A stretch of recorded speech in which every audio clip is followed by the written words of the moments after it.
Hello students, welcome to the class of the story, The Doll's House. This is part 1 of the story because the story is a long one and I intend to complete the story in 2 parts, and if not completed, we'll extend it to part 3. So let me tell you something about the author. The Doll's House has been written by Catherine Mansfield, and she is a well-known writer from New Zealand, born in 1888 and died in 1923. She settled in London and formed a close association with John Middleton, and whom she married in 1918. She has written a lot of things, but most of it is unfinished and the stories were not published well. So what literature we have about her is not of much, you cannot say relevance, but there is not much material available to the readers. The particular story that we have in our syllabus, The Doll's House, is a story which deals about children's minds and their hearts. The story connects two sides of the society, the well-off and not so well-off. The Burnells represent that section of the society which comes under the class of aristocrats, well-off and rich people, and the Kelbys belong to the category of not so rich, poor, and hence they are looked down upon by the rich, that is the Burnells. The story centers around two set of girls, the Burnells being the higher category girls and the Kelbys being the lesser ones.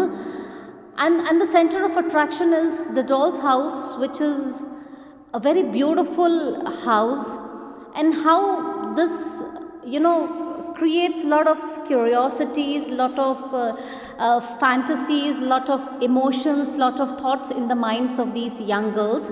And the story revolves around how the Kelbys have been denied not to look at the Doll's House because of their stature, because of their condition that they do not belong to the elite category, they are not well off, and how the reactions, how do children react themselves in these situations, how do they express themselves, is very beautifully put by Catherine Mansfield in the story.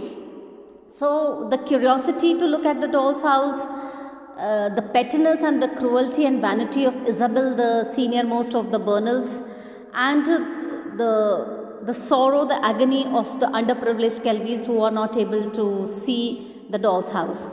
So let us begin with the story. Let us take the unit 1 of the story, and I will take the summary and read out the important aspects of whatever unit we have into consideration. So let's begin with unit 1, and the unit 1 begins with Mrs. Hay coming back to the town, and she sends for the children a big doll house, and the big word is underlined because it was so big that 2 people had to carry it literally into the courtyard. And I'll read out the lines from the text which elaborately explain how big the doll house was. It was a dark, oily, spinach green picked out with bright yellow. Its 2 solid little chimneys glued onto the roof were painted red and white, and the door, gleaming with yellow varnish, was like a little slab of toffee. 4 windows, real windows, were divided into pans by a broad streak of green. There was actually a tiny porch which was painted yellow with big lumps of congealed paint hanging along the edge, but it was a perfect little house. So this was all packed. This is what one could see from the exterior. And when in unit 2 the bundle is opened, the big box is opened, and when it opens new vistas of beauty, it opens new vistas of imagination, it opens new vistas of something very beautiful before these girls.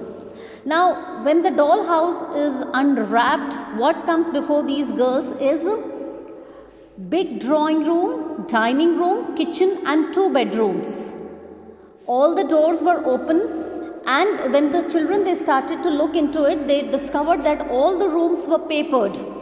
There were pictures on the walls, painted on the paper with gold frames complete. Red carpet covered all the floors, green in the dining room, tables, beds and real bedclothes. Cradle, stove, dresser. All these things were there in the doll's house, it appeared as if it was no less than a real house, but there was something very beautiful and something very awe-striking which caught Kezia's eye, who was the youngest of the Burnell, and that was a lamp. And I'll describe to you the lamp, how Catherine describes it. She says, it stood in the middle of the dining room table, an exquisite little lamp with a white globe. It was even filled all ready for lighting, though of course you couldn't light it. But there was something inside that looked like oil and moved when you shook it. So this is how the doll's house was, and if you understand with the little description that I have given you, it seems to be something very beautiful. Now obviously the Burnells, they were very excited about the whole thing, and they wanted to reach to the school quickly so that they can share it with their friends. And Isabel, she is the eldest of all the three sisters, and she takes the initiative and she says that I am going to initiate the discussion about the doll's house tomorrow in the school because I am the eldest, and then you can join me later. So the next day when these girls, they go to the school, that is in unit 3, they are very excited to tell the class, to tell the students, to tell the rest of the children about the doll's house. And when they reach, it was, the bell had almost rung and they had very little time to say. But Isabel, she whispered something to the girls, and she says to the girls, got something to tell you at the playtime. So this was the one-line announcement that was made by Isabel, and naturally it created a lot of curiosity, a lot of excitement among the girls. And when the playtime came, Isabel, as obvious as expected, was surrounded by a lot many girls. The girls catering for attention, wanting to be, the most loved one in the eyes of Isabel, as she was well off and she had all the luxuries and privileges. They were trying to put their hands around her, to walk with her, to smile with her, and they wanted to create the impression as if they are the special friends of Isabel. It's something very beautifully put by Catherine, and these are the emotions that we all have experienced when we were little children going to school, very excited about something new which came upon us, or very excited to look at the things which were new and which were talked about. And the same feeling has been created by Isabel, and she takes the girls around and she tells them that there is a very beautiful doll's house in their house and all of them can come and see. And very, very sad aspect of the story is that when all this discussion is being done, two little girls, whom we have earlier called the Kelvys sister were not allowed to come anywhere close to the Burnells, obviously because of the long gap between their social background. And they just walked past knowing that there was some excitement at the school, and the children and the girls were all excited about. Now, in Unit 4, Catherine Mansfield has very elaborately depicted as to why the Kelvys were a little different from the Burnells. And they were different. Why? Because they were the daughters of a spry, hard-working little washerwoman who went from house to house by the day. This was not the reason why people hated them. The reason probably might be, and the question is centered around, what about Mr. Calvi?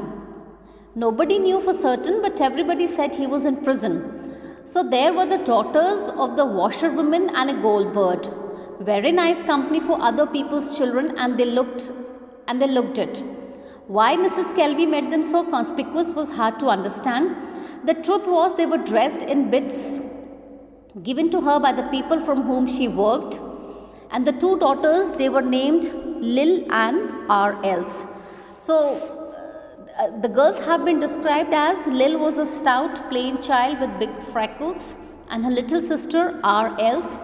She was a tiny wishbone of child with cropped hair and enormous dark eyes, a little white owl. Nobody had seen her smiling, and throughout the school she used to walk behind her elder sister, holding the skirt of her sister, and whenever she had to say something, she would give a touch to that skirt, and Lil would turn around, and then she would understand what her younger sister was trying to say, and then they moved ahead.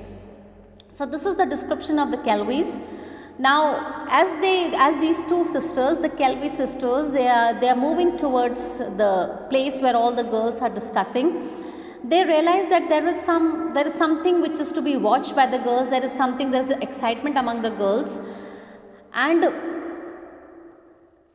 the Kelvys, they pass quietly, and Isabel is, she's busy describing the doll's house. The carpet is a good sensation, the beds with real bedclothes. And when she's discussing the thing, Kezia, the youngest sister of the Bernals, the youngest Bernal sister, she says that you have forgotten the lamp, Isabel. And then Isabel describes the lamp.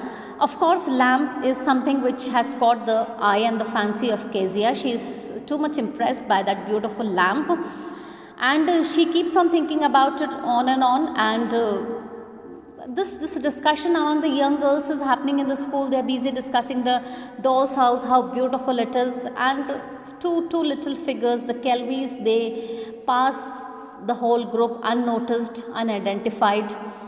Nobody has bothered to look at them. Nobody has bothered that they should be shown anything, and they themselves have not been taken in by the words of Isabel, and because they know their limit, they know where to draw the line, and they say that they believe it, that they are not in that favorable position to go and see the doll's house.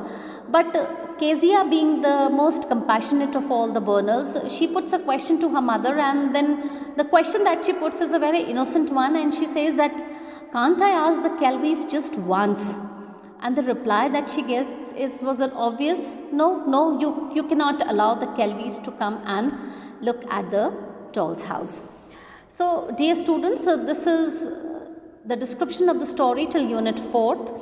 And in tomorrow's class, we are going to take up the remaining units, that is Unit 5 and 6, and complete the story. Hope you have understood the story. If not, for any questions on the story, you can ask me on my personal app. Thank you.